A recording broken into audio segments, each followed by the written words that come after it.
Okey. Tak nak pandang macam tu. Nak pandang yang hari tu. Kabuknya aku iya. Cepat buat dulu. Lepas tu asyik semua bagi azan je bagi bau di Ikmal. Mana bau Ikmal tu kan? Ikmal nak bagi. Yelah. Sabarlah tadi kan baru aku dulu.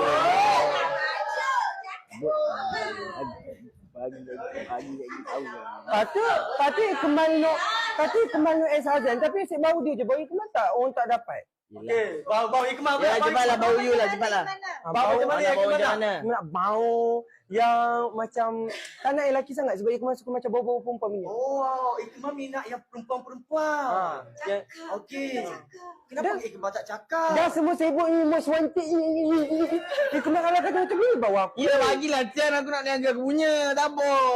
I sayang you, I tahu. Alah, I cuma tak tunjuk je I nak berniaga cari duit untuk you juga. Aduh. Asyik pilih Ikmal punya favourite je. Saya pun ada juga. Oh ya. Okey tunjuklah favourite dia. Tunjuklah. Ya ambil lah. Asyik Ikmal je. Tak apalah kan duit kongsi. Saya pilih awak. Bukan duit kongsi. Duit saya, duit saya. Kan? Terpaksalah setuju je. Terpaksalah setuju je. Terpaksalah Duit saya, duit saya. Okey. Ni duit ni. Akan duit ni. Ha. Dah tu sama lah.